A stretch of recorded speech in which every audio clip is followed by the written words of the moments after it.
Alors, rebonjour et bienvenue sur ma chaîne Sandra by Faith. Je m'appelle Sandra et je suis de retour de nouveau avec un The Good, The Bad and The Ugly. Et le thème de la vidéo aujourd'hui c'est: es-tu sincère avec Dieu?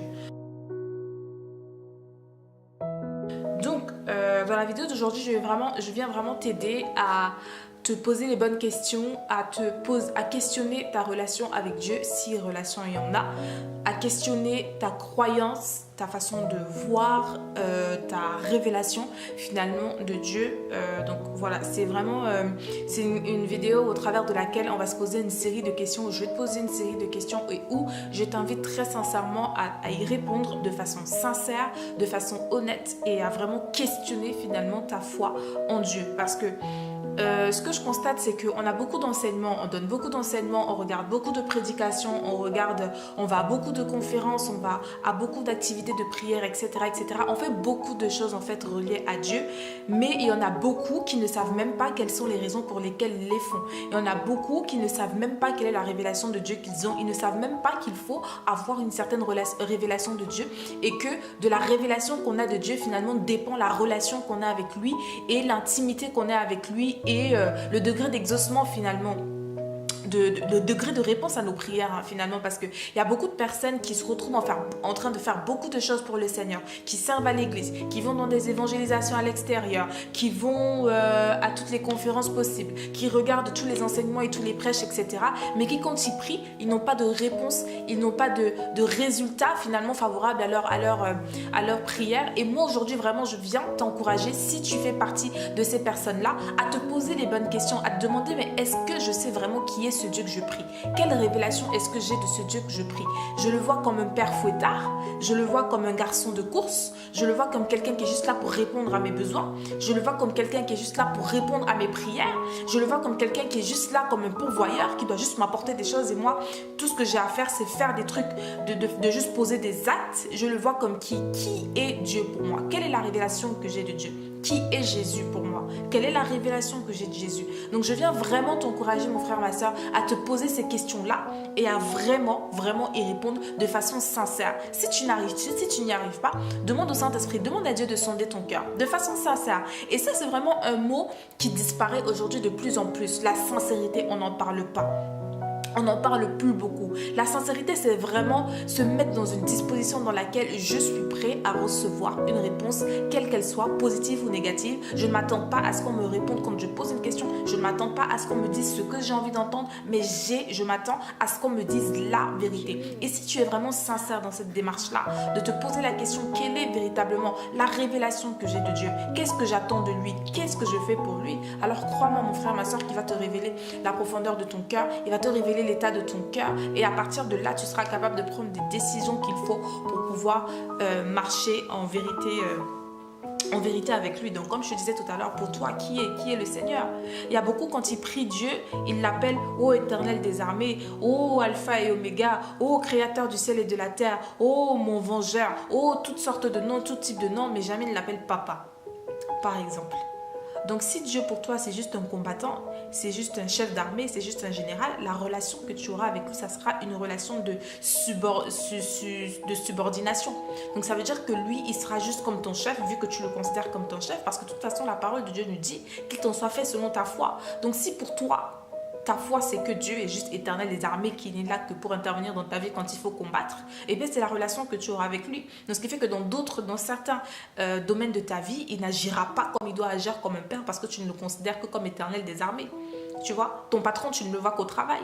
Ton patron, il n'était utile qu'au travail. Après, dans ta vie personnelle de tous les jours, il n'était pas utile parce que tu ne vis pas avec lui. Vous ne vous voyez que dans le strict cadre du travail. Donc, ça veut dire que si tu restreins Dieu uniquement à Éternel des armées, à Alpha et Oméga, à uniquement pourvoyeur, là, ça pose problème. Tu vois ce que je veux dire? Donc, quelle est ta révélation de Dieu? Ensuite, de quelle façon est-ce que tu cherches le Seigneur? Donc, quelle est l'intimité que tu as avec lui? En dehors de toutes les activités que tu fais à l'église, en dehors de toutes les responsabilités que tu as à l'église, en dehors de tous les groupes auquel tu appartiens, de tous les ministères auxquels tu appartiens. Quelle est ta relation intime avec lui? Quelle est ton intimité avec Christ? Qu'est-ce qui se passe quand les lumières s'éteignent, quand il n'y a plus les frères, quand il n'y a plus le pasteur, quand il n'y a plus les responsables? Qu'est-ce qu'il se passe quand les lumières s'éteignent, quand tu te retrouves seul dans ta chambre, tout seul, juste toi et le Seigneur? Qu'est-ce qu'il se passe? Est-ce que tu le cherches? Ou alors tu es plus sur les réseaux sociaux? Ou alors tu es plus à regarder des films ou faire autre chose? Qu'est-ce qui se passe quand tu te retrouves seul, face à face avec le Seigneur? Quelle est ton intimité avec le Seigneur? Combien de fois est-ce que tu pries, par exemple, dans la journée, ou dans la semaine, ou dans le mois? À quelle fréquence est-ce que tu le fais? Combien de fois est-ce que tu lis la Bible? À quelle fréquence est-ce que tu lis la Bible? Avec quelle intention? Quelles intentions tu vas lire la Bible? Parce qu'il y a beaucoup de gens aujourd'hui qui vont lire la Bible pour la comprendre de façon intellectuelle, pour pouvoir avoir de la répartie et sortir des versets bibliques quand on se retrouve dans des débats. Et je mets bien entre guillemets dans des débats parce que logiquement, on ne débat pas la parole de Dieu. La parole de Dieu, elle est vérité, point barre. Et ça, c'est clair et net. La parole de Dieu, elle est vérité et point barre. On n'a pas à débattre là-dessus, comme si on pouvait apporter ou enlever quelque chose. Elle est vérité et c'est tout. Mais il y a beaucoup de personnes qui lisent la parole de Dieu pour pouvoir avoir de la répartie quand ils se retrouvent dans des débats sur la parole de Dieu, pour pouvoir prouver que eux aussi connaissent la parole de Dieu, qu'ils ont une belle connaissance scripturaire des choses, etc., etc. Mais avec quelle intention lis-tu la Bible? Tu vois ce que je veux dire? Est-ce que tu lis la Bible pour véritablement mettre en application ce qui est dit dans ta vie de tous les jours? Est-ce que tu lis la Bible pour véritablement entendre le Seigneur te parler? Ou alors est-ce que tu lis juste par devoir religieux de lire la Bible, juste pour te dire, pour soulager ta conscience et me dire non, aujourd'hui j'ai lu la Bible au moins une fois. Je lis la Bible au moins tous les jours. Je lis au moins 2-3 chapitres par jour. Oh, j'ai terminé de lire la Bible en un an. Quelle est ta façon de chercher le Seigneur? Quel est le cœur avec lequel tu le fais? Quelles sont tes intentions en allant vers le Seigneur? Donc de quelle façon est-ce que tu cherches le Seigneur? D'accord? Et en fonction de la façon dont tu le cherches, quels sont les résultats que tu as? Très sincèrement, très honnêtement, quand tu regardes toutes les requêtes que tu fais au Seigneur, toutes les prières que tu fais au Seigneur, quand tu regardes toutes les requêtes que tu fais au Seigneur, toutes les prières enflammées que tu peux faire au Seigneur, comment ça s'appelle? Les retraites dans lesquelles tu peux aller, tous les jeûnes que tu peux faire, quel est ton taux de réponse? Combien de fois est-ce que tu reçois une réponse de la part du Seigneur? Combien de fois est-ce que tu as été exaucé? Combien de fois est-ce que tu as eu réponse à tes questions? Combien de fois est-ce que tu as eu les signes que tu as demandés? Combien de fois est-ce que tu as eu ce petit truc que tu as demandé au Seigneur? Combien de fois est-ce que tu reçois finalement réponse favorable à tes questions? Combien de fois? Et tu sais que de la façon dont tu le cherches dépend les réponses que tu vas avoir. Donc c'est vraiment important aujourd'hui. Je viens vraiment t'interpeller et t'inviter à te poser la question: qui est Dieu pour toi? Qui est véritablement Dieu pour toi? Quelle révélation est-ce que tu as de Dieu? Parce qu'aujourd'hui, beaucoup de personnes parlent de Dieu. Beaucoup de personnes parlent de Dieu. Si tu applaudis ou alors tu vas commenter quand tu vois une fille qui va se marier en étant enceinte en disant « Oh, merci Seigneur, merci Dieu de ce que tu as pu faire en sorte que je porte » alors qu'elle n'est même pas mariée, alors pose-toi la question: quelle est ta révélation de Dieu? Tu comprends ce que je veux dire? C'est aussi simple que ça. Parce que moi, il y a des trucs, franchement, je me pose la question. Et là, c'est vraiment pas pour juger qui que ce soit ou pour pointer du doigt qui que ce soit. C'est vraiment pour que les gens, aujourd'hui, c'est pour que tu comprennes en fait quelle est ta révélation de Dieu. Moi, je ne peux pas applaudir quand je vois une sista qui est enceinte, qui n'est pas mariée et qui dit merci mon Dieu pour ce que tu me donnes. Je suis désolée, Dieu il n'est pas à l'origine de ça. Dieu il n'est pas à l'origine de ça. Si tu applaudis vraiment quand tu te retrouves dans ce genre de situation, alors tu dois vraiment te poser la question: quelle est ta révélation de Dieu? Alors quelle est moi ma révélation de Dieu si je vais applaudir quand je vois ça? Non, je vais dire à la sœur: non, ma sœur, oui, c'est mon Dieu qui te donne, c'est Dieu qui te donne le souffle de vie, mais ne viens pas mettre ton péché parce que tu sois enceinte aujourd'hui en dehors du mariage, c'est un péché parce que tu as commis la fornication. C'est un péché, donc je ne vais pas applaudir ça. Alors si tu as vraiment une révélation de Dieu, réponds-toi, remets-toi entre les mains de Dieu, mets-toi en accord avec le Seigneur et décide de vivre pour lui au lieu de... Attention, mais le fait de vivre dans le péché et de dire que c'est grâce à Dieu que je vis dans le péché, ça franchement c'est un blasphème limite. C'est vraiment un blasphème. Donc autant de petites choses comme ça. Si tu dis croire en Dieu mais que tu te sens à l'aise de pouvoir suivre des filles sur Instagram qui font l'apologie par exemple de la prostitution. Quelle est ta révélation de Dieu? Quelle est ta révélation de Dieu? Tu vois ce que je veux dire? Donc, c'est vraiment c'est des petites choses qui finalement nous révèlent en fait notre croissance spirituelle, qu'est-ce qu'on est, où est-ce qu'on en est avec notre intimité avec Dieu. Parce que tu peux me croire que quand tu atteins vraiment une certaine intimité avec le Seigneur, il y a des trucs qui ne peuvent même pas passer devant toi, il y a des trucs que tu ne peux même pas applaudir. Tu deviens tellement sensible en fait à la voix de Dieu que quand tu vois certaines choses, c'est juste impossible que tu sois d'accord avec ça parce que Dieu, tu as ton témoignage intérieur, donc le Saint-Esprit à l'intérieur de toi te fait comprendre que ça là, je n'ai rien à voir avec ça.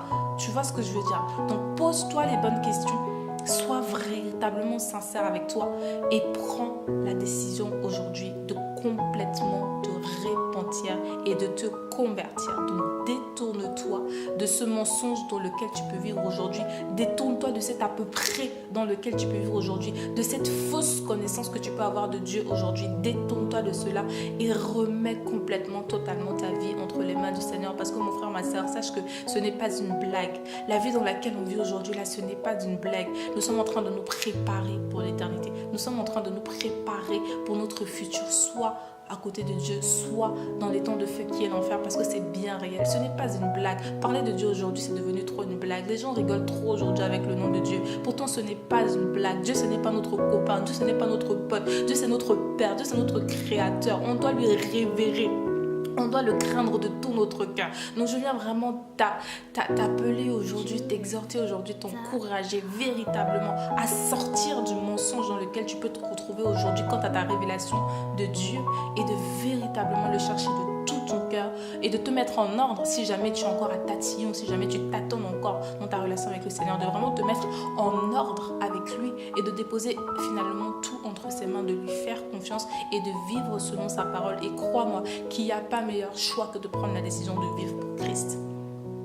Donc j'espère vraiment que cette vidéo va t'aider et je le répète encore, ceci n'est pas un jugement, ceci n'est pas un pointage de doigt, c'est plus vraiment un cri de cœur parce qu'il y a vraiment beaucoup de choses qui, j'ai même pas envie de dire ça m'exaspère, ça m'attriste finalement de voir certaines choses, de voir des frères et sœurs se perdre dans des choses vraiment qui n'ont aucun sens et en croyant finalement qu'ils sont en train de faire les bonnes choses ou alors qui sont dans la bonne voie alors qu'ils sont juste en train de se tromper, de se voiler le visage eux-mêmes. Donc c'est vraiment un cri de cœur de venir te dire, s'il te plaît mon frère, ma soeur, sois sincère dans ta démarche avec le Seigneur et questionne-toi véritablement quant à ta révélation. N'hésite pas à partager la vidéo pour pouvoir édifier un frère ou une soeur, à t'abonner si tu n'es pas encore abonné, sachant que je poste tous les vendredis et les dimanches, donc vendredi à 19h et dimanche à 16h.